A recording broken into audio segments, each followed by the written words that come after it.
Hello, good afternoon. Welcome to Joy Newsroom. We are coming to you from our studios here at Kokomrimle.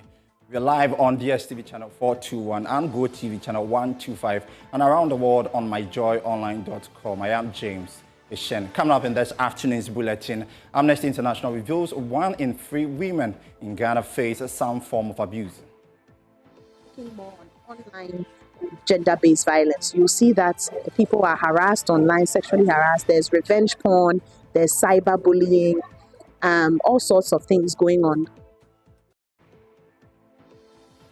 Also, vendors roll out aggressive campaigns with discount of up to 70% on the final day of the EcoBank Joy Business SME Fair happening now at the Good Park near Accra Mall.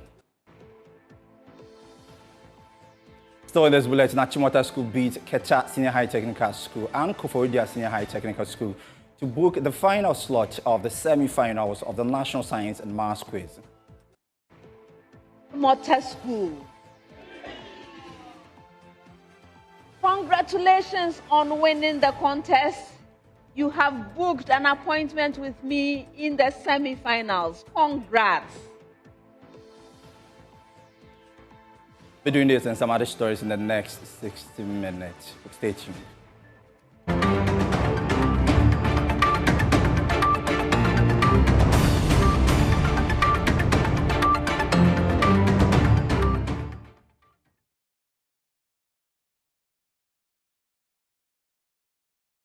Welcome back to the Joy in Newsroom. Now, to our very first story, the country director of Amnesty International, Genevieve Patterson, has stated that 1 out of 3 women in Ghana face some form of abuse, including physical abuse, sexual harassment, and online gender-based violence. She emphasized that in this digital world, women and girls should be able to practice safety when online. She made these remarks in an interview with Joy News after training selected students as part of the 16 days of activism against gender-based violence in Tamale. Change Your Campus initiative is part of Amnesty International's participation in the global campaign targeting students, youth, and the academic institutions. The campaign encourages visible action to end gender-based violence both on campuses and in the wider community. Speaking to Joy News, Country Director for Amnesty International Ghana, Genevieve Patterson said, gender-based violence is a serious matter in Ghana and Africa as a whole. In Ghana, currently, 1 out of 3 women face some form of abuse, whether it's physical abuse, sexual harassment, and this is very rampant in our society. So we thought it best that training the students is very important so that they can push campaigns. This year's theme is Unite Against Gender-Based Violence. However, it's looking more on online gender-based violence. You'll see that people are harassed online, sexually harassed. There's revenge porn, there's cyberbullying, all sorts of things going on online. And most of the time, it's women and girls that are seriously affected by this.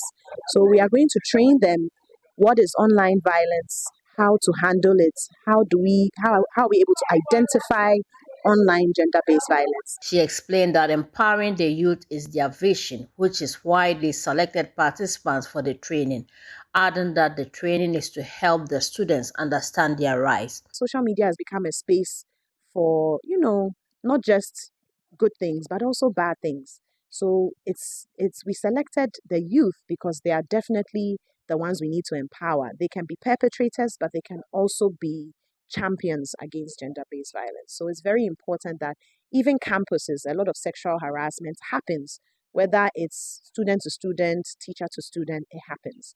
So this training would help them understand their rights, how to, access school authorities when there's a case. Some of the students spoke to Joy News about their experience. I'm very happy to be part of this program that is Orange Your Campus program organized by Amnesty International Ghana.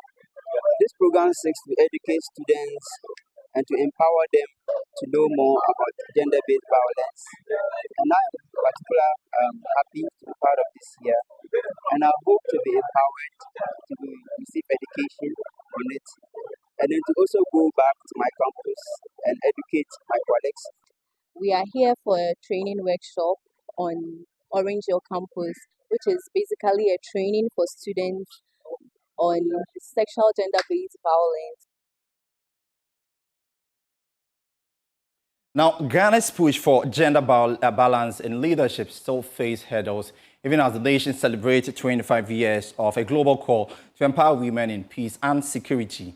At an event marking the silver jubilee of the UN Security Council Resolution 1325, the Gender Ministry renewed its commitment to increasing women's participation in decision-making, setting its sights on at least 30% female representation in Parliament by 2026.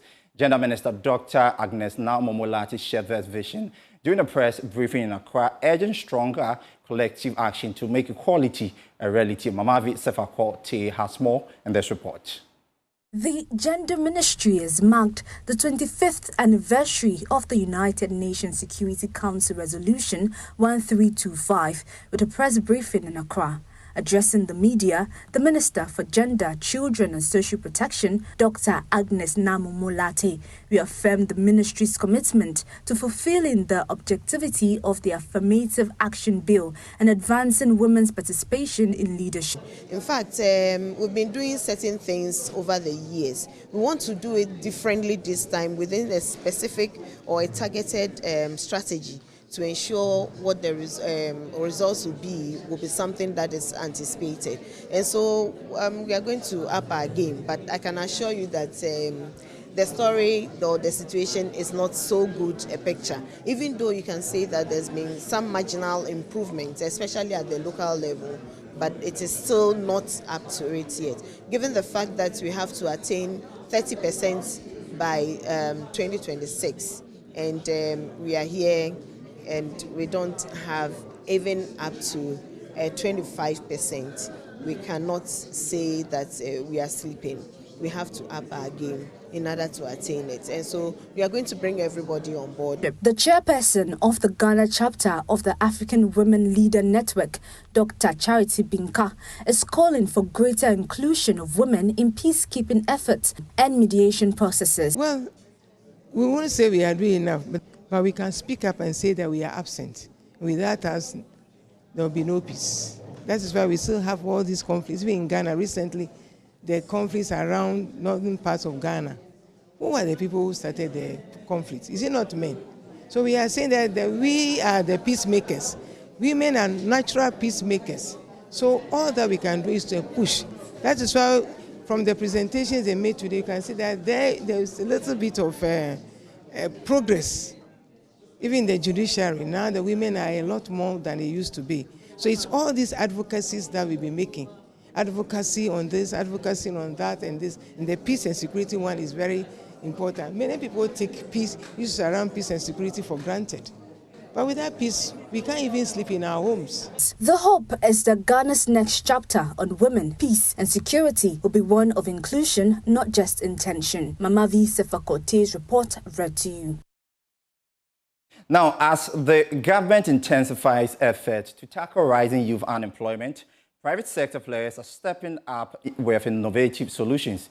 EL Sayus Company Limited, a leading professional cleaning and property management firm, is expanding its sanitation operations, a move the Labour Ministry describes as a model for decent and sustainable job creation that can drive economic growth. My colleague Rodalyn Abensa has more in this report. At a time when youth unemployment remains a national concern, the Ministry of Labour, Jobs and Employment says it is enforcing strict standards to ensure that jobs created within the sanitation sector remain safe and decent. Speaking at the opening of the new office of El Sayus Company Limited in Accra, Labour Minister Dr. Abdul Rashid Pelpu said a dedicated department within the ministry will monitor worker health and safety to ensure that all employers comply with legal standards on environmental safety and workplace conditions. We have a whole department responsible for standards of health and protection of workers where they are, and so if you meet the standards, you are fine to go. If you fall below the standards, then you run into trouble. So we will insist that whether you are working with sanitation or not, it is important to make sure workers are properly taken care of. Dr. Pelpo said private sector innovation remains critical in tackling Ghana's unemployment challenge and promoting sustainable growth.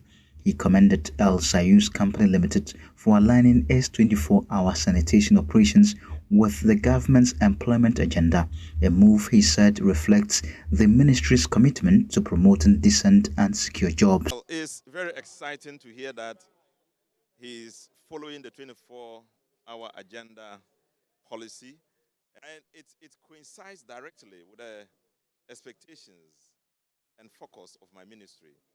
We want a situation where we attempt to address the huge unemployment, youth unemployment that we have come to confront. For 3 decades, El Sayus Company Limited, established in 1995, has built a strong reputation in professional cleaning, property management and facility maintenance with a current workforce of about 700 employees nationwide. Chief Executive Officer of the company, Archibald Dako Boateng, said his firm will continue to collaborate with the Labour Ministry and other state agencies to ensure a safe working environment. So in this collaboration that the Honourable Minister has enlightened, we are definitely positioned to join forces with the government so that we would use our expertise, being an internationally certified company, to also help the government in areas that we believe has been left uncatered for. Rodalyn Abbas's report right to you. If you thought that 50% discount of day 2 of the EcoBank Joy Business SME Fair at the Good Park near Accra were massive, prepare for the final day frenzy.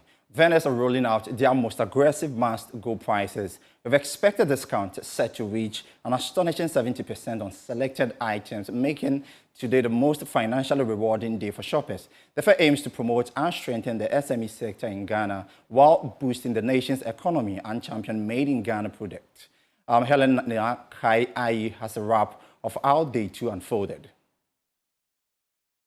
2 of the EcoBank Joy Business SME Fair, and I'm here at the Good Park. We are going to be speaking to vendors quite shortly to find out how the experience here at the Good Park has been so far. Work with me. Oh, I would say it's been nice.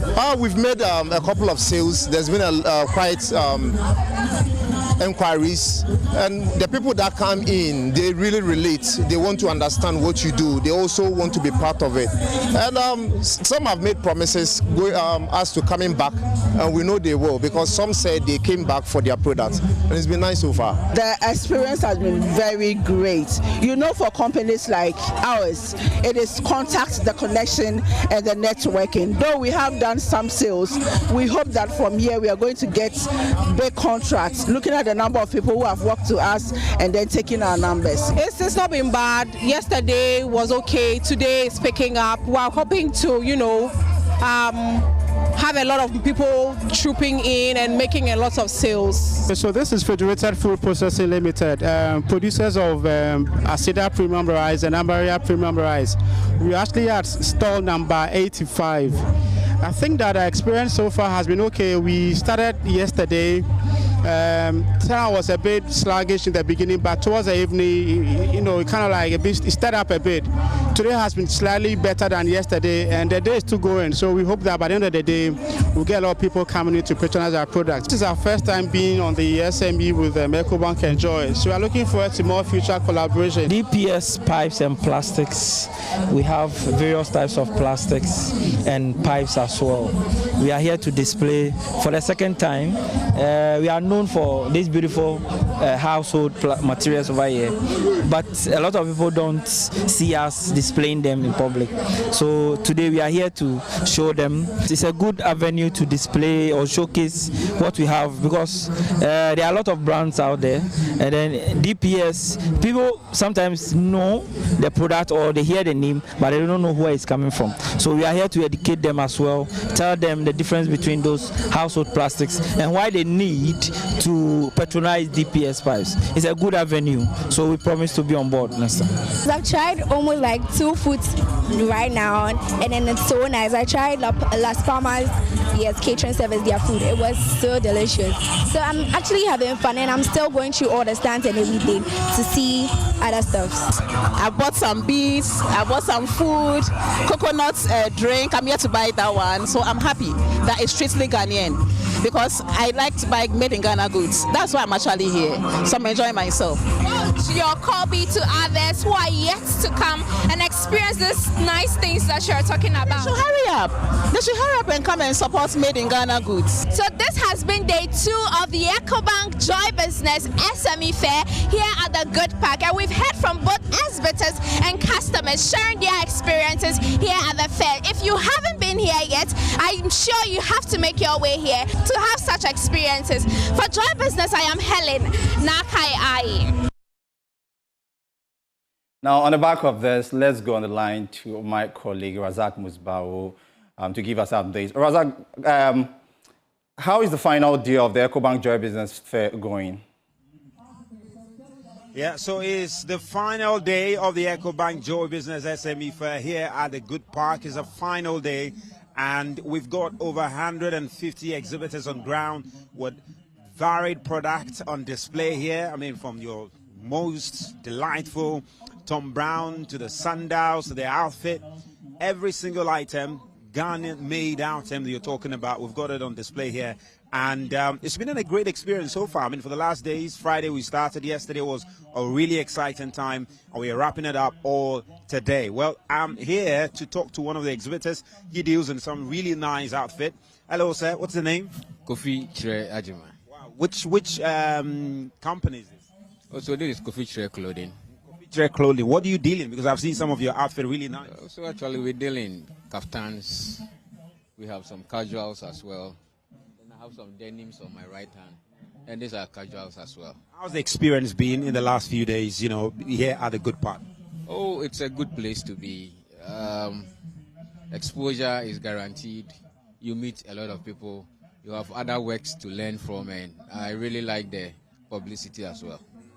Awesome. And of course, we are live on Joy News as we are speaking to you right now. So it's been a great experience for him, Kofi Clothing. You can check him out. He's still here at the stand. So those of you still at home, make sure you pass around the Good Park at Crown Mall and come and check out some of the really fine kaftan and African clothing they've got here. We'll come back to you for more, but let's try and take you around a bit more and show you what we've got. So also here is another station. Hello, madam. What's the name? The company name is Godfrey KM Theatre Memorial Ventures. Wow. Awesome. And I see that you've got some nice outfit here. We are into northern fabric. Wow. And so you've got the fabric, you've got some of the... Yes, please. Wow. How's the experience been so far here at the fair? Small. Wow. But have you enjoyed the exposure? Because even as we're speaking to you right now, we're live on Joy News, the midday news. I'm sure you've enjoyed the exposure and all of that. And I mean, talk to me about, especially some of these outfits. What's the level of quality of it? It's pure cotton and it's hand weaving fabric too. It's good. I'm calling everybody to come and buy some. It's very affordable. Yeah, so you had a very affordable. You like some of the authentic northern clothing, northern fabrics. Make sure you come here and get off some of them. Those of you who love the Batakari also, we've got some of them up here. Make sure you come here and interact with them. So it's still the EcoBank Joy Business SME Fair, and we're just going around to talk to some of the vendors that are here. It's not over. We are here till 8 p.m. So make sure you come around and get some of the items for yourself. Hello. What have you got here? Which shop is this? Bliss Boutique, and we deal with ladies wear and men's polo. We have office wear, casual. We also have white dresses, shoes, bags. So there's a boutique. You've got everything. Yeah. Every lady wear, you've got it here. Yes, and perfumes. You sell perfumes too? Yes. How's the experience been at this fair? It's fun. Like, we are buying, we are making sales, so we are enjoying. You are making money.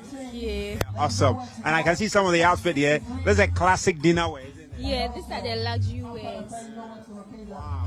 Awesome. So, yeah, we're still here at the fair. Make sure you come around. They've got some really nice bags. And what's very important about this fair is that these vendors have agreed to sell these products at a reduced price, really reduced price. So they are discounted it. Hello, which shop is this? These are her brands. Wow, what have you got here? So with the her brands, we have different brands under her brand. We have Aha Intimate, we have Taylor, we have Abrofra, we have Slims, and also Accents. We have accessories as well. So with Aha Intimate, we have our bras, sexy lingerie, panties, your nightwear, your cotton panties, everything underwears, we have it. And also with the Taylor, we have men's undergarments. We have V-necks, round necks, singlets, boxer shorts, briefs. We have all of that, and we have suits. We have. Got suits? Yes, we do. Wow. How's the experience been in the last few days here? Okay, the experience has been great so far. We've made a lot of sales. We've met new customers that we can work with in the future. This is really, really nice. So, guys, make sure you come check them out. Their stand is stand number 53. Make sure you check them out. Branches. So we have branches at East Legon, we have at Accra Mall, and then West Hills Mall. So if you want to contact us to 0540111937. So make sure you check them out. The fair is still ongoing here, just around the Accra Mall. You can come around and get to be part of it. All right, you can come around and get to be part of it. Now, we've got more product here, and we've got First Gadgets. First Gadget. These First Gadget Hub. Awesome. Talk to me about some of the gadgets you've got here. So this is First Gadget Hub. We have kids rideable hoverboard, kids scooters. We have game headsets, Astro A10. Yes. Okay. We also have the Astro A10 headset, like I said. We have the helmets, the gears. The gears comes with the protective headset, the elbow, the palm, the knee, in all. When we want laptops, phones, but currently we didn't bring our phones because today is for only the children. We are here to advertise for the children. Guys, if you're out there, you need some really nice product for your kids. Make sure you come. Talk about the Amazon Fire tablets. Yeah, we have all kinds of Amazon Fire tablets. The Fire 7 HD, Fire 8 HD, Fire 10 HD. All we have them. All of them are here at the Good Park. Make sure you come around. And importantly, you've got some really nice discount that these come with. So if you're home watching us right now, come to the Good Park. We're here till 8 p.m. It's the final day. Make sure you come around and we get to enjoy some of these amazing discounts. But also here we are. Hello. Which shop is it? Hello. This is what have you got here? I've seen some change.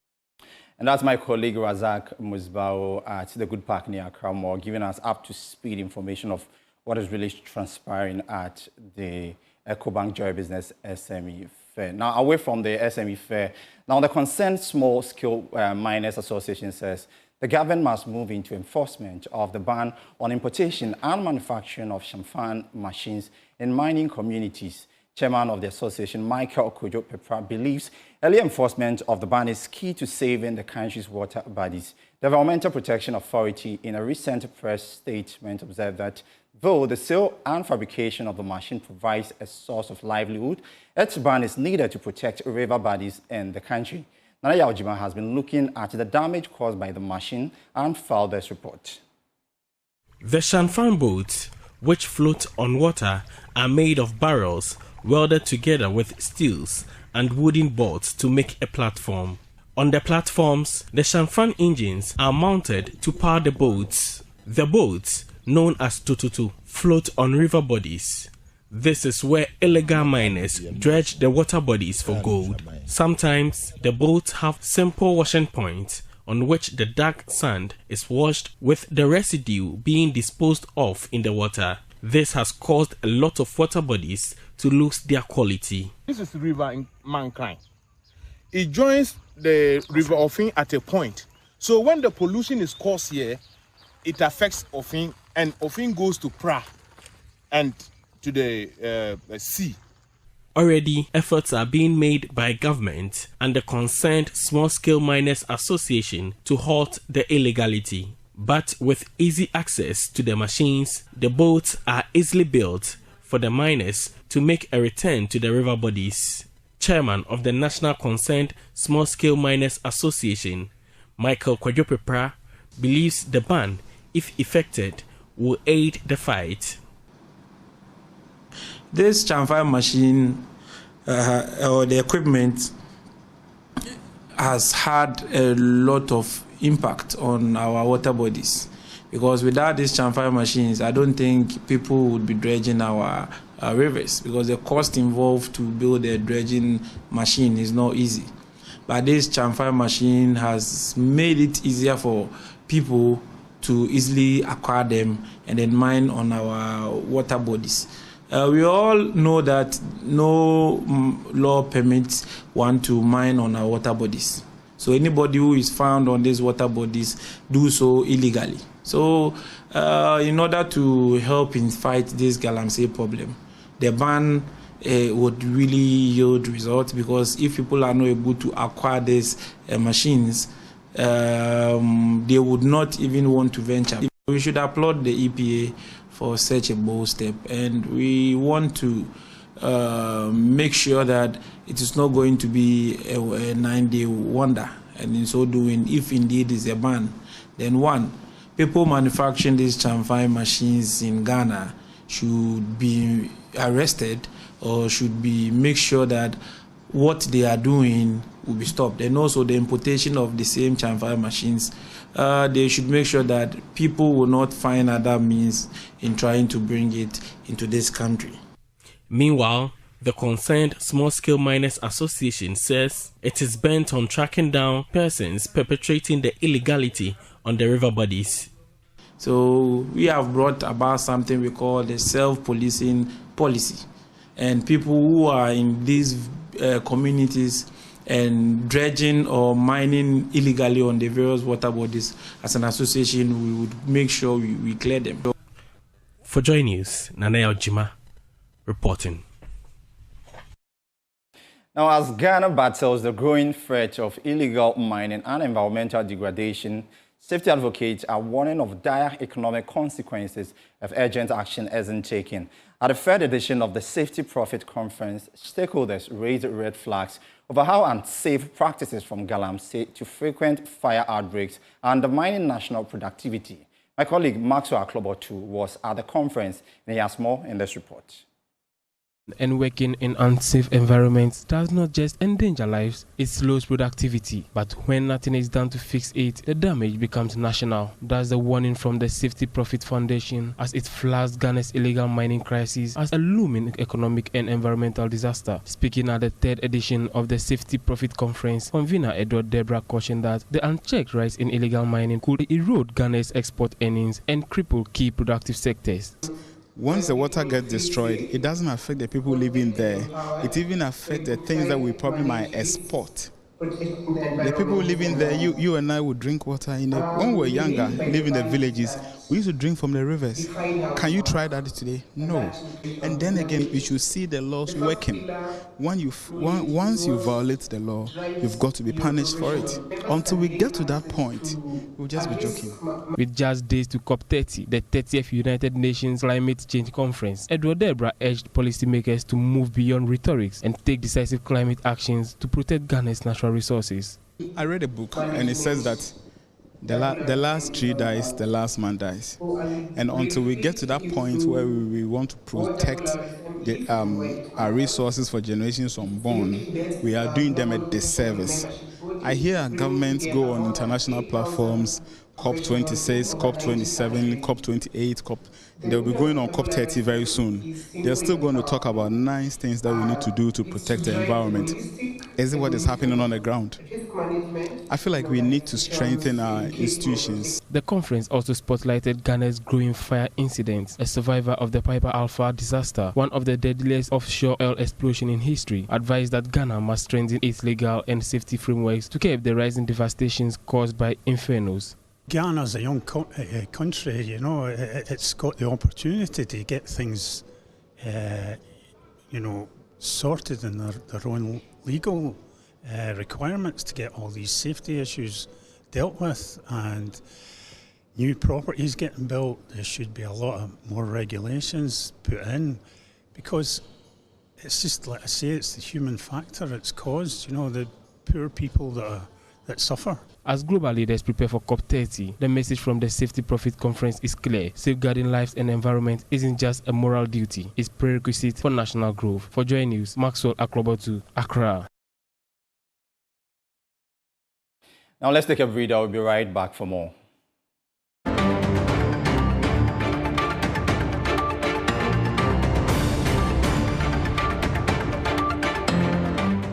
Welcome back to the Joy Newsroom. Now, for pupils at Fiaso MA Primary C School, even the simple act of using the bathroom isn't so simple. They have no toilet, so they go out into the open.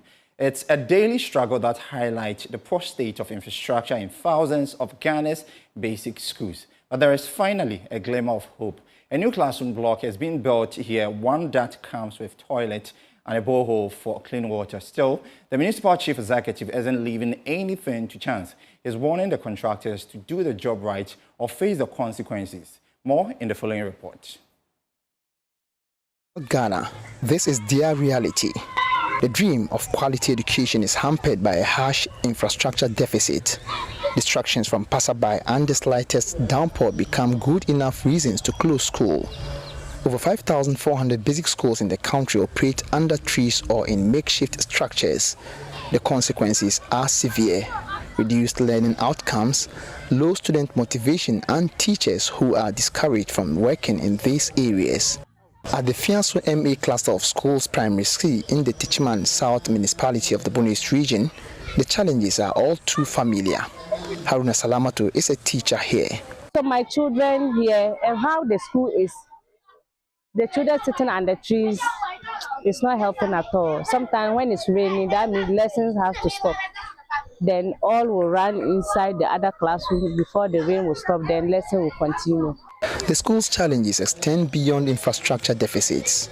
Headmistress of the school, Hannah Yeboah, expressed deep concerns about the absence of toilet facilities, which forces pupils to defecate in the open. If you look at this, our big school, there's no toilet facility in this school. Sometimes you see the children outside easing themselves without even caring about who is passing, and you will see that our kitchen too is just nearby, and you will see children releasing themselves at the other side, and they are cooking at the other side. Even it's by God's grace that we have not even witnessed cholera or anything. So our main problem is toilet facility, and then we have water problem too. But now a new dawn is breaking. Responding to these pressing needs, the Tichiman South Municipal Assembly under Municipal Chief Executive Ajay Mensah has initiated the construction of a modern 6-unit classroom block for the school. The project goes beyond just classrooms. It includes crucial auxiliary facilities, a washroom, and a mechanized borehole aimed at restoring dignity and improving sanitation. The move has garnered appreciation from teachers here, including Anabila Vida.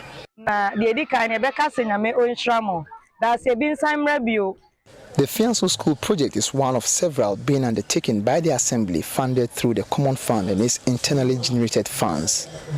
During a recent working visit, the MCE also inspected a new bridge, a 5-kilometer road, a CHIPS compound, and the renovation of a local park. But his message at every site was consistent and unequivocal. When I took you around all the projects, you saw the quality work that the contractors are executing. What I want to say is that under my watch, a contractor being NDC chairman or MPP chairman. Now, Pentecost University is urging the Mama-led administration to swiftly begin a national stakeholder engagement across educational institutions to curb the nation's deepening moral decline. The university says rising corruption among political elites and weakening social values threaten Ghana's long-term development. Registrar of the university, Reverend Dr. Michael Arman, made a call at the university's 2025 matriculation ceremony in Accra, which welcomed over 4,650 new students. Carlos Caloni has more. I fully recognize Pentecost University, one of Ghana's leading faith-based tertiary institutions, has admitted 4,656 new students this academic year. The batch includes 162 postgraduate, 1,245 undergraduate, and 3,249 certificate students across 7 faculties: theology, business, education, health sciences, IT, engineering, and law, making it one of the largest in the school's history. Vice-Chancellor Professor Kwabena Ejapon Kodia reaffirmed the university's dual mission of academic excellence and moral transformation, stressing that Pentecost University builds both intellect and integrity. In an interview with Joy News, Registrar of the University, Reverend Dr. Michael Ama, lamented Ghana's growing moral decay, warning that declining integrity is undermining national progress. We are deeply concerned by the growing news of various incidences that suggest that our country is on a very high incidence of moral decay. You hear in the news about not just political corruption, but you also find the moral corruption, sometimes regrettable as it is, even in our schools, and occasionally even among some religious circles. For us at Pentecost University, we have introduced a compulsory program for all students in our university, that whatever program you're studying, you go through a compulsory national moral development program. The purpose of this is to help people adapt various civic values, which we believe that when we were much younger, these were some of the things which were taught through patriotic songs and all of that, which we imbibed them, and it gave us a sense of nationalism and also a deep sense of integrity. We believe that this intentional process can help us raise the next generation of leaders who will be conscious about their integrity and put the nation's interests ahead of their own personal interest. Dr. Ama, however, urged the Ministry of Education to initiate a broad stakeholder dialogue to tackle the moral crisis. We commend the Ministry of Education for the great work they are already doing. We see that in the recent curriculum redesigns at the basic level, you have quite some inclusion of civic duties and civic responsibility and subjects such as that about being intentional. Now, parents and guardians in Africa are being urged to explore local opportunities in securing college admissions for their watch. The call comes in the wake of increased visa refusal for many students seeking to study abroad, especially in parts of Europe and the Americas. At the conference organized by the International Association for College Admission Counseling here in Accra, education explored ways by which prospective college applicants can take advantage of local opportunities in their search for quality education. There is more in the following report. At a summit organized in Accra by the International Association for College Admission Counseling, stakeholders are exploring ways by which they could leverage on local admission opportunities to secure quality college education for young learners. I think in the context of the current trends of visa denial in the West, this was a really great opportunity for us to be able to explore, discuss, and think about the options for our students outside of just that Western perspective. Our kickoff conversation was focused on our backyard, like higher education here, and how we as counselors and schools need to be more welcoming to our universities right here on the continent, celebrating the wonderful work that they are already doing, and how do you continue that conversation and working together, bringing in our Western partners to elevate us, to make sure our kids understand that you can get a good education right here, or you can get a good education anywhere you go. You don't have to be beholden to just going to the States to get a good education and hopefully a good job. One of the regional representatives for the association in Sub-Saharan Africa, Yao Fosu Kranche, explained that the choice of college selection should go beyond the sole desire of parents. For parents, I would say that they should allow their wards to explore and then they guide. Mostly as African parents, we just decide for our wards, but we are in an era that we need to allow our wards to explore, and as parents we just have to guide them so that they don't choose what is not good, but we should allow them to explore on what they want to do, what interests them, instead of what the parents want them to do. So let's say in Ghana, there are a lot of schools that are also creating opportunities. So we are now going to go out there and educate our students, our parents, and the public about these opportunities. And also those who want to go abroad, we are also going to educate them about the realities of the life there, the opportunities and everything, so that they can also take advantage of everything. So it's not just study abroad, but taking opportunity and the opportunities around us, yes. To avoid uncertainties, International President for the Association, Liam McCarthy, recommends that parents ought to work with experts in the association as it reviews plans to hold further engagements across Africa. I think when parents, when you're interested in students studying abroad for university, trust the experts. The experts are members of our community. They are secondary school counselors. They are independent counselors, and their organization. So there's a lot of information out there. Not all of it is true. So work with those partners, whether that's someone at your child's school or a trusted expert, or the universities directly. We love connecting with students and sharing that information. So make sure you're hearing it from the right source, and also do what you can to support the child. I think there's a lot of big names that everyone focuses on. There's so many universities in the world. Help them to find the right fit that's going to allow them to flourish. After this year's summit, stakeholders are hopeful of identifying more local opportunities in their quest of securing quality college education for young learners. Blaise Ogan's report for Joy News, Accra.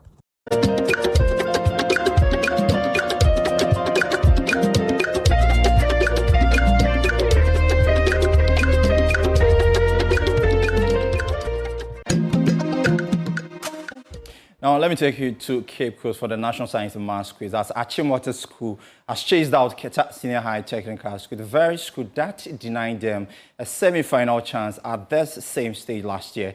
After a tense contest of the National Science and Maths quiz 2025 quarterfinals, Motown held a crucial lead over Koforidua Senior High Technical School and Keta SHS as they pushed toward what could be a historic third NSMQ title and their first since 2004. At the end of the contest, here are the final scores. Koforidua Secondary Technical School has 31 points.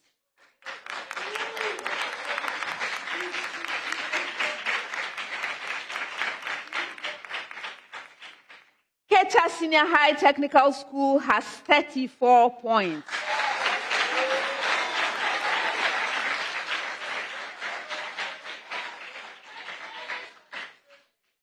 Achimota School has 50 points.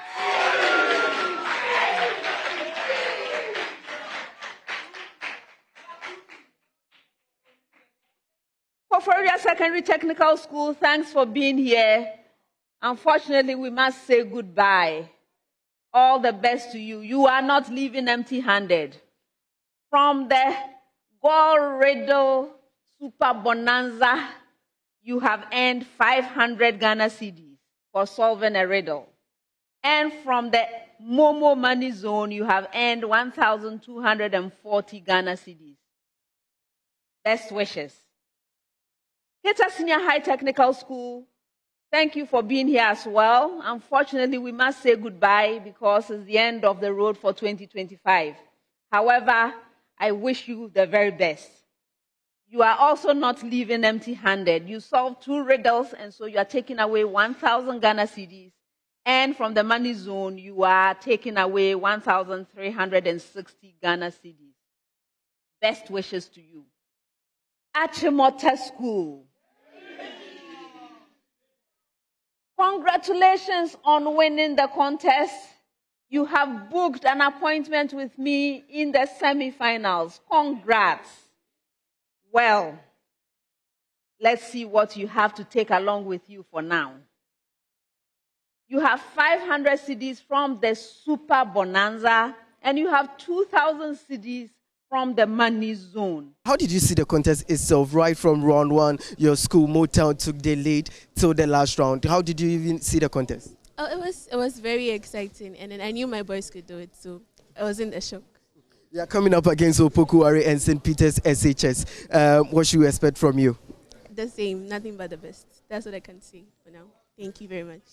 So I actually like how all of them are smiling. The smiles on their faces are actually interesting. Let's get to hear more from them. Let me hear from you too, Achimota. Last year you guys were eliminated by Keta Senior High School, Keta Senior High Technical School. And this time around, in the same stage, you met them and you have been able to eliminate them. Yeah, we met them in this stage and we were able to eliminate them because we actually trained very hard for this competition. And we prayed alongside it. So we know that with God on our side, with our training on points, He will see us through. So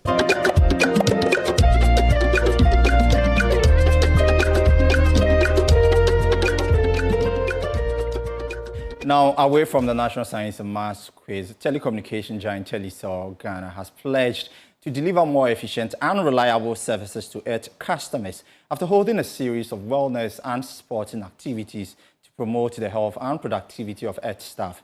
The initiative held in Accra forms part of the company's commitment to fostering teamwork, life balance, and also employee well-being. Speaking to journalists during the event, Chief Executive Officer Patricia Obonai said a healthy workforce translates into greater efficiencies and improved customer experience. Fatao Bayaga has more in the following report.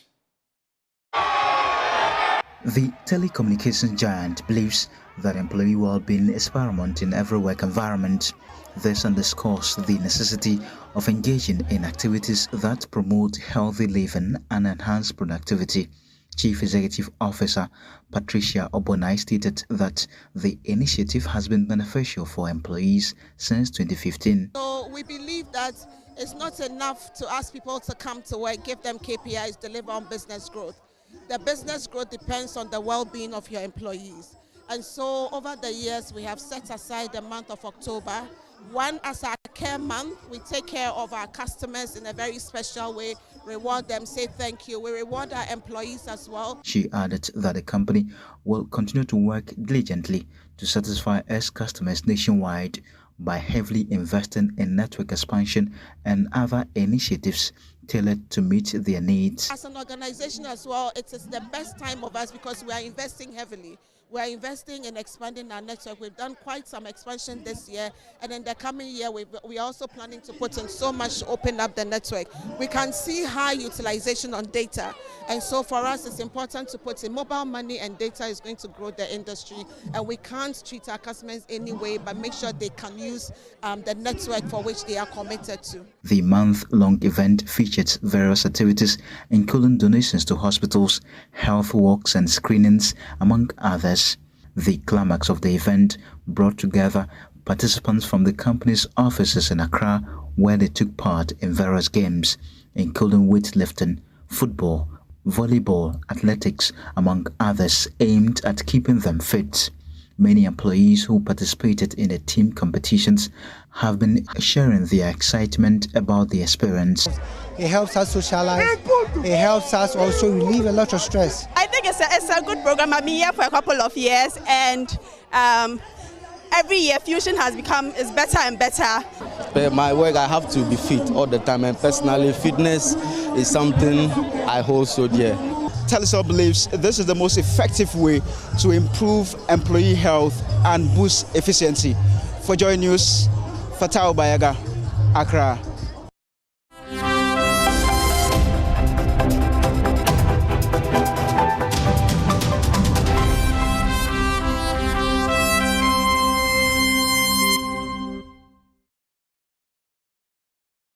Do some business as the governor of the Bank of Ghana, Dr. Johnson Isiama, is urging the public to desist from crumpling and mishandling Ghana's currency note. He explained that the habit of folding, squeezing, or carelessly storing cedi notes shortens their lifespan, a situation that increases the cost of replacing damaged currency. Dr. Isiama made the remarks during an engagement with students in Accra as part of activities marking the cedi at 60th anniversary celebration. At a lively engagement with students in Accra, Governor Dr. Johnson Isiama reminded Ghanaians that caring for the city is everyone's responsibility. I want to thank your teachers for bringing you to Bank of Ghana. At least now you know a little about the city, not so? Have you seen examples of the city? Did you see the coins too? Okay. The governor's message was reinforced by the first and second deputy governors, who also encouraged the students to become city ambassadors by spreading a message of proper currency handling among their peers. I believe that thanks to the city at 60, we've all learned a lot.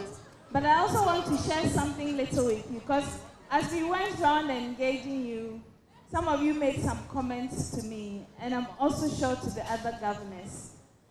All of us that you see here today, everybody who has helped you today, was once a child like you, right? And what I want to tell you is that you can also become grown-ups like us. So take your studies seriously, and then you will also be in the position to admit some, youth in the future as well. So once again, what must you do? You must take your studies what? Great. The engagement forms part of a nationwide campaign by the Bank of Ghana to commemorate City at 60 and promote financial literacy among young people. The Chartered Institute of Logistics and Transport Ghana has reiterated its commitment to enhance services to customers in the sector through improvement in efficiency and service delivery. At a two-day workshop on maritime and port operations management and safety, President of the Institute, Engineer Mark Amwama, said this initiative will help enhance safety and trade activities between Ghana and her neighbors. The Institute of Logistics and Transport Ghana's two-day maiden workshop on maritime and port operations management and safety for maritime leaders and professionals in the logistics sector focused on equipping participants with advanced management and administrative skills and in-depth knowledge needed to manage port and shipping operations effectively. Delivering his address, President of the Institute, Engineer Mark Amwama, explained that the workshop forms part of ongoing commitment to enhance professional competence and promote safety standards. The maritime industry, that is the focus for it. We are also delighted to host this program as part of our ongoing commitments to enhance professional competence, promote safety standards, and also strengthen the operational efficiency within the Ghana's maritime and port service industry. He, however, observed that despite the crucial role of the maritime industry in Ghana's economy, the industry continues to face some challenges that hinders their maximum growth. Now, Ghana's maritime industry, as we all know, is crucial part of our economy.